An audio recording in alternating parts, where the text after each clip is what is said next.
दोस्तों नमस्कार, स्वागत है आप लोगों के अंश कोचिंग सेंटर में। फिर आप लोगों के लिए एनसीईआरटी मैथ क्लास 10वीं के एक्सरसाइज 3.1 का क्वेश्चन पहला लेकर आए हैं। जो भी छात्र छात्राएं क्लास 10 का तैयारी कर रहे हैं उस वीडियो को लास्ट तक ज़रूर देखें। आइए सवाल को सॉल्व करते हैं। सवाल कहता है कि आफ्ताब अपने पुत्री से कहता है कि 7 वर्ष पूर्व मैं तुमसे शतगुनी आयु का था। फिर कहता है कि अब से 3 वर्ष बाद मैं तुमसे केवल 3 गुनी आयु का रह जाऊंगा। यह मनोरंजन है। इस स्थिति को बीजीय एवं ग्राफीय रूपों में व्यक्त कीजिए। तो चलिए सवाल को सॉल्व करते हैं।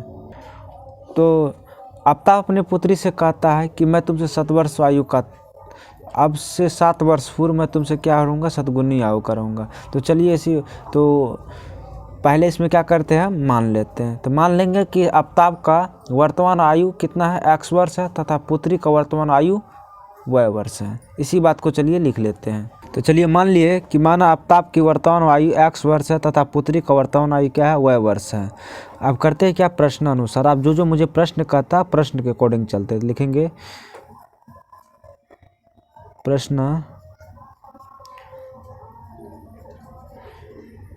प्रश्नानुसार प्रश्न कहता है कि आफ्ताब अपनी पुत्री से कहता है कि 7 वर्ष पूर्व, तो ये किसका वर्तमान आयु है, आफ्ताब का वर्तमान आयु है।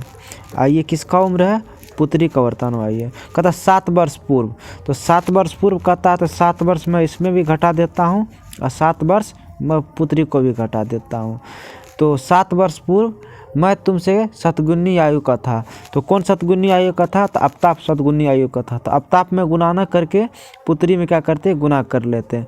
तो पुत्री क्या हो जाएगा, 7 वर्ष पूर्व क्या हो जाएगा, ये शतगुनी आयु का था। तो इसी में क्या किया, 7 से गुना कर दिए। तो चलिए इसी को दिखते हैं। तो 7 माइनस एक्स, इसको गुना करेंगे तो क्या हो जाएगा 7y, और माइनस क्या हो जाएगा 7 6 के 42। इस साइड ये प्लस में, तो इस साइड किस में आएगा, माइनस में। तो x माइनस 7y बराबर ये हो जाएगा आपको 7 7 49 न होते हैं, सॉरी 49। तो बच गया माइनस में, इस साइड बच गया 49, इस साइड प्लस में, तो इस साइड किस में आएगा, इस साइड माइनस में, तो इस साइड आ गया प्लस में। तो x माइनस 7y बराबर माइनस में क्या बच गया 42 बचा। इसको समीकरण क्या मान लेंगे, फर्स्ट। फिर लिखेंगे पुनः कहता है, तो लिखेंगे पुनः क्या कहता है, चलिए देखते। पुनः कहता है कि अब से 3 वर्ष बाद मैं तुमसे केवल 3 गुनी आयु का रह जाऊंगा। तो अब से 3, तो चलिए पुत्री का पिता को, आफ्ताब का उम्र कितना है, x वर्ष, अब पुत्री का उम्र कितना है, y वर्ष। तो 3 वर्ष बाद कह रहा था, 3 वर्ष पिता में भी जोड़ दिए और 3 वर्ष पुत्री में भी जोड़ दिए। कौन 3 गुनी आयु का रह जाएगा, तो पिता 3 गुनी आयु का रह जाएगा। तो इसमें भी क्या करेंगे, पिता में गुना उल्टा गुना कर लेंगे, इसमें भी क्या करेंगे, पुत्री में 3 से गुना कर देंगे। तो दोनों का उम्र क्या हो जाएगा, बराबर हो जाएगा। तो इसको लिख सकते हैं x + 3 बराबर ये हो जाएगा 3y, ये हो जाएगा प्लस का 9। तो x इस साइड प्लस का, इस साइड किस में आएगा, माइनस में, 3y बराबर 9, इस साइड प्लस में, इस साइड किस में आ जाएगा, माइनस में। तो x माइनस 3y बराबर क्या हो जाएगा 6। इसको समीकरण क्या मान लेंगे, 2। चलिए तो हमको 2 इक्वेशन आ गया। समीकरण कहता है कि बीजगणितीय एवं ग्राफीय विधि। चलिए हम इसको ग्राफीय विधि से क्या करते हैं, हल कर लेते हैं। तो ग्राफीय विधि से हल करने के लिए हमको x y का वैल्यू निकाल। तो चलिए ग्राफ विधि से हल करने के लिए हम इसका 2 डब्बा बना लिया। अब क्या करते हैं, हम x का मान मानते चलते हैं और y का मान मेरा आते जाएगा। तो चलिए हम x का मान क्या मान लिए, 0।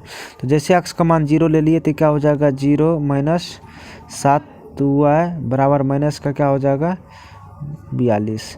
तो ये माइनस का 7y बराबर माइनस का क्या हो जाएगा 42। इस साइड का माइनस, इस साइड का माइनस कट गया, इसीलिए y बराबर क्या हो जाएगा 42।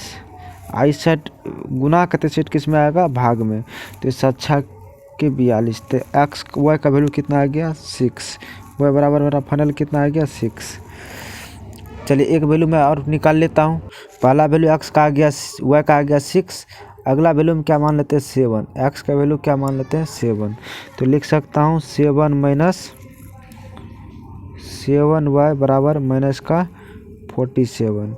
इसीलिए माइनस का 7y बराबर का हो जाएगा, यहाँ पे हो जाएगा माइनस का 42 60 प्लस का 63 किस में आएगा माइनस में आ जाएगा 7। तो हो जाएगा माइनस का 7y बराबर माइनस में क्या हो जाएगा ये 49। इस 60 का माइनस इस 60 का माइनस कैंसिल हो गया। तो जैसे कैंसिल हो गया तो इसको लिख सकता हूँ 7y बराबर 49। इसीलिए y बराबर क्या हो जाएगा 49। अब y क्या हो जाएगा 7, 7 7 49। तो y का वैल्यू कितना आ गया 7। जब x का वैल्यू 7 लिए तो y का भी वैल्यू मेरा कितना आ गया 7। चलिए इसी बात को लिख लिए। चलिए अब दूसरा दो वैल्यू इसका भी निकाले, अब दो वैल्यू अगले इक्वेशन का भी निकाल लेते। तो दूसरा से क्वेश्चन कहता है कि x माइनस 3y बराबर 6। तो x का वैल्यू मान लेते हैं हम यहाँ पे 3। तो जैसे x का वैल्यू 3 लिखेंगे तो लिखेंगे 3 माइनस 3y बराबर क्या लिखेंगे 6। तो माइनस का 3y बराबर हो जाएगा ये 6 60 प्लस का 63 किस में आएगा माइनस में। तो माइनस में 3y बराबर हो जाएगा 3। इसीलिए y बराबर हो जाएगा 3 बाई क्या हो जाएगा -3, काट के क्या आएगा -1। तो 3 लेने पर y का वैल्यू कितना आ गया -1। चलिए दूसरा वैल्यू भी ले लेते हैं। तो दूसरा वैल्यू तो लिखेंगे x माइनस 3y बराबर क्या लिखेंगे 6। तो x का वैल्यू फिर अगला बार हम x का वैल्यू क्या ले लेते हैं 0। तो जैसे x का वैल्यू 0 लेंगे तो हो जाएगा 0 माइनस 3y बराबर क्या हो जाएगा 6। तो 3 माइनस का 3y बराबर हो गया 6। इसीलिए y बराबर हो जाएगा 6 बाय -3, काट का आएगा माइनस का 2। तो 0 लेने पर कितना आ गया -2। तो इस प्रकार हम ग्राफ, अब चलिए ग्राफ पे बैठाते हैं। ये मेरा पहला इक्वेशन का आ गया और ये मेरा दूसरा इक्वेशन का आ गया। अब चलिए इसको हम ग्राफ पे बैठाते हैं। चलिए पहला डब्बा को क्या करते हैं, अब इस तरह से हम ग्राफ पे बैठाते हैं। तो हम लोग पहले भी ग्राफ बना चुके हैं क्लास 9th में, इस तरह का ग्राफ बनेगा। तो अब क्या होता है कि x वाला क्या हो जाता है पॉजिटिव और x डैश वाला क्या होता है नेगेटिव, y वाले क्या हो जाता है पॉजिटिव और y डैश वाले क्या होता है नेगेटिव। तो इस प्रकार से क्या हुआ, इस तरह से हम ग्राफ पहले 9th की क्लास में बनाए। तो चलिए हम पहला डब्बा है यहाँ पे सबका वैल्यू लिख लिए। चलिए हम पहला डब्बा को क्या करते हैं सोल्व करते हैं। तो पहला डब्बा का मान बैठा लेते हैं। पहले डब्बा में कहता है x का वैल्यू क्या है 0 और y का वैल्यू क्या है 6। तो x का वैल्यू 0 और y का वैल्यू 6 कहाँ पे मिलेगा, तो यहाँ पे ये पॉइंट आ गया। तो हम इसको लिख सकते हैं कि x की वैल्यू 0 और y का वैल्यू क्या हो गया 6। अगला क्या कहता है x का वैल्यू 7, तो x का वैल्यू 7 है और y का वैल्यू किस है 7 है। तो ये दोनों वैल्यू को हम क्या करते हैं बैठा लेते हैं। तो x का वैल्यू 7 और y का वैल्यू 7, तो ये दोनों मिल रहा है मुझको ये यहाँ पे इस पॉइंट पर आएंगे। तो इस पॉइंट पर आएंगे तो हम इसको लिख सकते हैं x का वैल्यू 7 और y का भी वैल्यू क्या है 7। अब क्या करते हैं इस दोनों लाइन को हम मिला देते हैं। पहले तो मैंने दोनों एक्सिस को क्या किया मिला देते हैं। हम इसका इक्वेशन लिख सकते हैं। ये कौन सा इक्वेशन का था, तो इक्वेशन था ये